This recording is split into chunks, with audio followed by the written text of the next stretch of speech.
बदौलत आज पार्टी हमारी बहुजन समाज पार्टी और कांग्रेस से बड़ी पार्टी है। ऐसे उत्तर प्रदेश की भविष्य माननीय बहन जी को मैं देर न करते हुए मैं सीधे मंच पे आमंत्रित करता हूं, आप आए और अपने विचारों से यहाँ की सम्मानित जनता को आशीर्वाद दें। पिछड़े, कमजोर, शोषित, वंचित समाज के हक अधिकार के लिए अपना पूरा जीवन समर्पित करने वाले हम सब के प्रेरणा पुरुष, हमारे पथ प्रदर्शक, जिन्होंने इसी अयोध्या की धरती पर बौद्ध धर्म को ग्रहण करने का महान कार्य किया, ऐसे हमारे अपना दल के संस्थापक यशाकाई बोधिसत्व डॉक्टर सोनेलाल जी पटेल के चरणों में इस पूरी सभा की ओर से, हमारे सभी अपना दल के पदाधिकारी कार्यकर्ता साथियों की ओर से और भारी संख्या में यहां पर जुटे हुए जनमानस की ओर से अपने श्रद्धा सुमन अर्पित करती हूं। सभी यहां के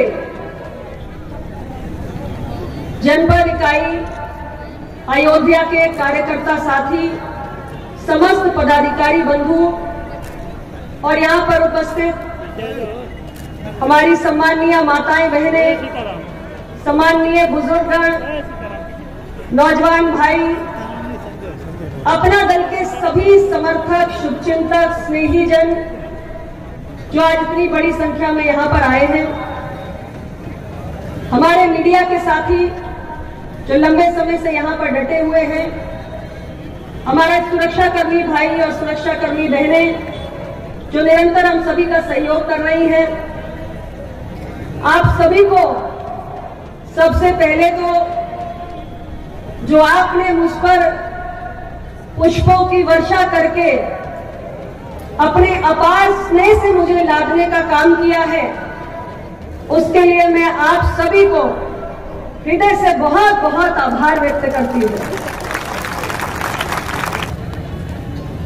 मैं आपके बीच इसी धरती पर पहले भी कई बार आई हूं और सदा ही अयोध्या की धरती पर मुझे आप सबका अपार स्नेह मिला है और अपना दल को अपने गठन के वर्ष से 4 नवंबर सन 1995 से लेकर आज तक इतने वर्षों में लगातार इस जनपद की जनता अपना आशीर्वाद और अपना समर्थन देती आई है। ये आप सबका प्रेम, आप सबका स्नेह है कि अपना दल ने यशाकाई डॉक्टर सोनेलाल पटेल जी के नेतृत्व में इस देश के पिछड़े, वंचित, दलित, आदिवासी, कमजोर, गरीब के न्याय के साथ न्याय और उनके अधिकार की जिस लड़ाई की शुरुआत की थी, आज इतने वर्षों में आप सबके स्नेह से, आपके आशीर्वाद से हमें निरंतर ऊर्जा मिलती रही और हमने लगातार सामाजिक न्याय के इस संघर्ष को आगे बढ़ाने का काम किया। भाइयों और बहनों, आप सबका साथ ना होता तो आज इतने वर्षों के संघर्ष, तपस्या और कुर्बानियों का सफर तय करके हम उत्तर प्रदेश से लेकर देश की सरकार में भागीदार नहीं हो पाते। आज अगर उत्तर प्रदेश की सरकार में अपना दल की उपस्थिति है तो यह आप सबकी देन है। आज अगर देश की लोकसभा में अपना दल की उपस्थिति है तो यह आप सबकी देन है। अपना दल का ये कारवां धीरे धीरे करके इतने वर्षों में इतना बड़ा हो चुका है कि आज प्रदेश और देश के कोने कोने में अपना दल की चर्चा होती है और मैं पूरे प्रदेश में घूमती हूं और इसके पूरे विश्वास के साथ आपको कहना चाहती हूं कि एक एक जनपद के अंदर हमारे इस अपना दल की विचारधारा के न जाने कितने चाहने वाले हैं, न जाने कितने वाहक हैं, जो सभी एक साथ खड़े होकर यशाताई डॉक्टर सोनेलाल पटेल जी के मिशन को पूरा करने के लिए अपनी ऊर्जा प्रदान कर रहे हैं। मैं आज आपके बीच ये कहने आई हूं कि अपना दल ने सामाजिक न्याय की विचारधारा के जिस संघर्ष की शुरुआत की थी, उस संघर्ष में हम कभी एक कदम भी पीछे नहीं हटे। हमने निरंतर सड़क से लेकर संसद तक पिछड़े वंचित वर्ग के हक अधिकार की आवाज को उठाने का काम किया। आपके सामने नीट की मेडिकल परीक्षा का एक उदाहरण देना चाहती हूँ। साथियों, आप में से बहुत सारे जवान हैं जो प्रतियोगी परीक्षाओं में बैठते हैं और इन प्रतियोगी परीक्षाओं में मेडिकल की नीट की परीक्षा में जो छात्र बैठते थे कई वर्षों से लगातार वो ये मांग कर रहे थे कि MBBS और PG के एडमिशंस में ऑल इंडिया कोटा के तहत पिछड़ों के 27% आरक्षण को लागू किया जाए। लेकिन दुर्भाग्य था कितने वर्षों से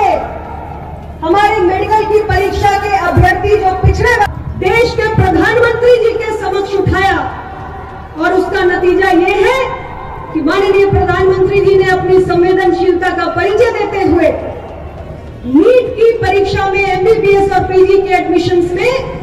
ऑल इंडिया कोटा के तहत पिछड़ों के 27% के आरक्षण को लागू करने का ऐतिहासिक काम किया। इसी प्रकार साथियों, हम निरंतर देश की संसद में यह मांग कर रहे हैं कि जिस तरह से देश के अंदर अल्पसंख्यक कल्याण मंत्रालय अलग से बनाया गया है, जिस तरह से देश के अंदर केंद्र की सरकार में जनजाति कल्याण मंत्रालय अलग से बनाया गया है, इस देश के अंदर पिछड़ी जातियों की बहुत बड़ी आबादी है और इतनी बड़ी आबादी की बहुत सारी समस्याएं भी है। और अगर इन समस्याओं पर हमें समाधान ढूंढने हैं तो हमें पिछड़े समाज की समस्याओं का ध्यान देने के लिए हमारे जनजाति कार्य मंत्रालय और हमारे अल्पसंख्यक कल्याण मंत्रालय की तर्ज पर भारत सरकार के अंदर एक अलग पिछड़ा वर्ग कल्याण मंत्रालय बनाने की आवश्यकता है। अपना दल निरंतर केंद्र सरकार के अंदर पिछड़ा वर्ग कल्याण मंत्रालय की मांग कर रहा है। हम अपने सामाजिक न्याय के मुद्दे पर निरंतर डटे हुए हैं मजबूती के साथ, और आप सब इसी प्रकार हमें ऊर्जा प्रदान करते रहेंगे तो हम इसी प्रकार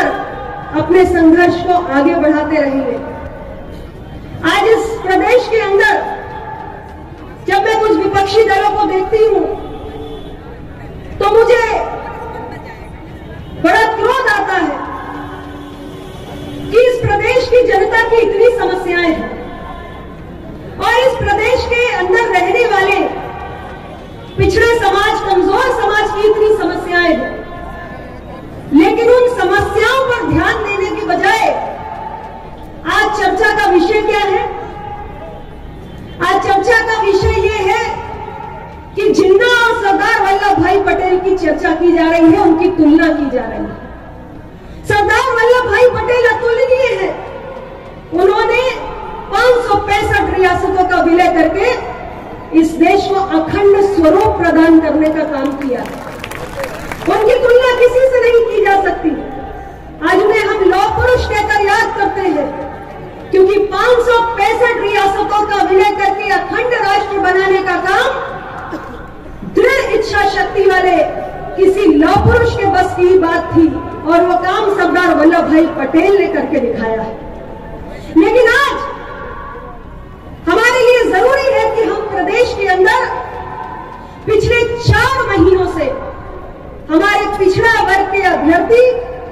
जो 69,000 शिक्षक भर्ती में उनके साथ हुए अन्याय के खिलाफ संघर्ष कर रहे हैं, आवाज उठा रहे हैं, आंदोलन कर रहे हैं, उनकी बात की जाए।